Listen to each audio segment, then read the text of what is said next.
আসসালামু আলাইকুম। আমাদের এখানে এখন ঘড়িতে ভোর 6টা বাজে। 3টা চুলাতে কাজ শুরু হয়ে গেছে। এখানে সূর্য ওঠে হচ্ছে, এখানে ভোর না, একদমই অন্ধকার বলতে গেলে। সূর্য ওঠে সকাল 8:30টায়, মানে আমার মেয়ে স্কুলে যাওয়ার পরে হচ্ছে সূর্য ওঠে। এখানে অন্ধকার থাকতেই সব কিছু শুরু হয়ে যায় অনেক আর্লি। 3টা চুলা ধরিয়ে দিয়েছি, একটাতে পরোটা, একটাতে মেয়ের জন্য হচ্ছে ফ্রাই প্যান গরমে দিয়েছি, সেটাতে মেয়ের জন্য ব্রেকফাস্ট রেডি করব। আর এক চুলায় চা দেওয়া আছে। আর ভেজিটেবলসটা কড়াই আছে ফ্রিজে, ওটা ওভেনে গরম করে নিলেই হবে, পরোটার সাথে আমি খেয়ে নিতে পারবো। তো এইভাবেই আসলে প্রতিদিন কর্মব্যস্ততার মধ্যে দিয়ে দিনটা শুরু হয়। ইউজ টু হয়ে গেছি, আসলে খারাপ লাগে না। বেশি খারাপ লাগে যেটা, সেটা হচ্ছে মেয়ে যদি কোনো কারণে সিক থাকে, স্কুলে না যেতে পারে, এই বিষয়টা আমাকে বেশি বোদার করে। তাছাড়া আমার কষ্ট লাগে না আসলে খুব একটা। পরোটাটা আমি উল্টে দিই, হয়ে গেছে। এটা ফ্রোজেন পরোটা ছিল, বের করে জাস্ট ভেজে নিলেই হয়। চায়ে চা পাতা দিলাম, এবার হচ্ছে দুধটা দিয়ে নিই। কখনো গরুর দুধ দিয়ে, কখনো আমাদের দেশে যে নিডো ফুল ক্রিম মিল্ক পাউডারটা আছে সেটা দিয়েও করি। আজকে নিডো দিয়েই করব। এটা আমাদের দেশের যে নিডোটা ফুল ক্রিমের একটা বড় ক্যান জার। চায়ে চিনি আগেই দিয়ে দিয়েছিলাম, এখন চা পাতার দুধটা দিয়ে চাটা ফুটে ওঠা পর্যন্ত অপেক্ষা করব। আমি ভয়েসটা আস্তেই দিচ্ছি, কারণ চারিদিকে শুনশান নীরবতা, মেয়েটাও ঘুমাচ্ছে, এই জন্য আমি একটু আস্তে ভয়েস দিচ্ছি। আহিয়াদ এত সকালে পরোটা খাই না আসলে, এই জন্য আমার আরিফের জন্য 4টা পরোটা করে নিব, দুইটা করে। আসলে সকালে 2টার বেশি, মাঝে মধ্যে আরিফ একটা করেই করতে বলে। আজকে ওর ক্ষুধা লাগছে নাকি, সেজন্য 2টা করে করব। আহিয়াদ সকালে উঠে আসলে ব্রেড বা ইজি কোনো কিছু একটা খায়, ও হেভি খাবার খেতে পারে না, খেতেই চায় না কোনো খাবার আসলে। ফ্রাই প্যানটা গরম হয়ে গেছে, এখন আমি এখানে একটু বাটার দিয়ে দিব। ও যেহেতু খাবার খেতে চায় না, অল্প খায় খুবই, সেজন্য আমি চেষ্টা করি খাবারের যেন পুষ্টিগুণটা একটু অল্প খাক, কিন্তু সেটাতে যেন নিউট্রিশন এগুলো বেশি থাকে আর কি। অল্প খাবারেই যেন ও শক্তি পাই, কারণ সকালে একদমই খেতে চায় না ও। বাটারটা এখানে গলে যাক, তারপর আমি বাকি প্রসেসিং করব। সকালে আসলে খুবই তাড়াহুড়ার মধ্যে সব কিছু করতে হয়, সময় থাকে না। আহিয়াতের সাথে সাথে আমরাও ব্রেকফাস্টটা করে নেওয়ার চেষ্টা করি, কারণ তারপরে সবার কাজ থাকে, আমার রান্না থাকে। শুধু রান্না না, আসলে রান্না অনেক কিছু কাজ থাকে, কাজের কোনো শেষ নাই। এক্সট্রা অনেক কারিকুলাম আমি আল্লাহর রহমতে করি, শুধু রান্না, খাওয়া, সংসার এগুলোর মধ্যে নেক্সট আরও অনেক কাজ করার চেষ্টা করি যতটুকু আমার পক্ষে সম্ভব আর কি। ফ্রোজেন কিছু ভেজিটেবলস দিয়ে দিব,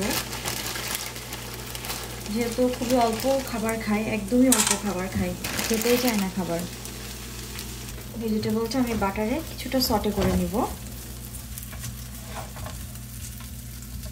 এটা ফ্রোজেন ভেজিটেবল ছিল, আমি সব কিছুই ভেজিটেবলস এগুলো বাসায় আমি কাটার কোনো ঝামেলা করি না, সব কিছুই আমি হচ্ছে একদম যেটা রেডি টু কুক থাকে এই সব কিছু ইউজ করি। কোনো কিছু কাটাটা আসলে ঝামেলা করার সময় থাকে না। মাছ, মাংস, সবজি, রসুন সব কিছুই আমি হচ্ছে কাটাটা ব্যবহার করি, কাজটা একটু সহজ হয়ে যায় আসলে। এদিক থেকে আমার চাটা হয়ে গেছে,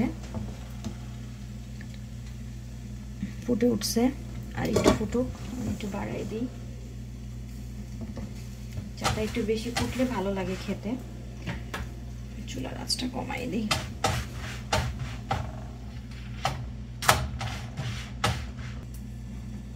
একটু লবণ দিয়ে দিলাম।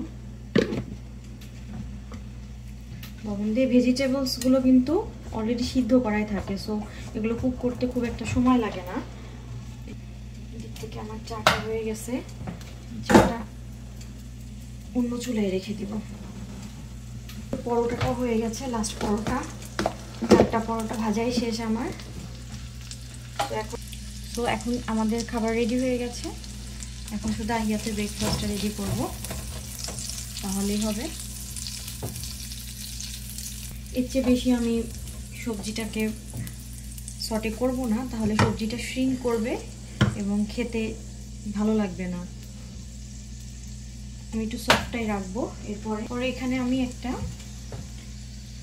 মেগা সাইজের যে এগ সেটা দিয়ে দিব। 2টা ডিম দিলে ভালো হয়, কিন্তু আসলে অনেক সময় নেই, খেতে চায় না, এই জন্য ডিমের সাথে একটু কুইক কুক করা যায় এমন একটা ভেজিস আমি অ্যাড করে দেওয়ার চেষ্টা করি। স্ক্র্যাম্বল করে নিব। ডিমটা কিন্তু সফটই রাখবো, কারণ শক্ত হয়ে গেলেও খেতে চায় না।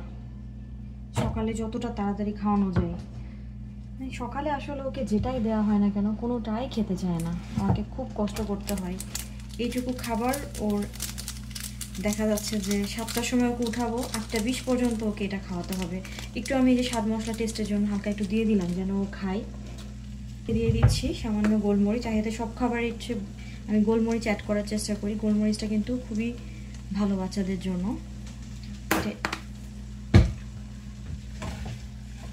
এই তো আহিয়াতের খাবারও রেডি। এখন আহিয়াতকে ডাকতে বলবো। এই যে আহিয়াতের এগ ভেজিটেবল রেডি। এটুকু খেলেই যদি ওর পুরোটা শেষ করে আলহামদুলিল্লাহ অনেক যথেষ্ট প্রোটিন পাবে। ও যতটুকু সময় স্কুলে থাকবে ও এনার্জেটিক থাকবে।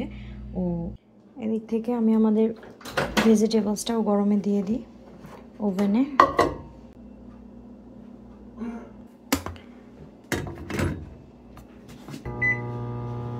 এটা দিয়েই সবজিটা গরম হতে হতে দিক থেকে আমি চাটা ঢেলে নিই, যত শর্টকাটে সব কিছু করা যায় আর কি।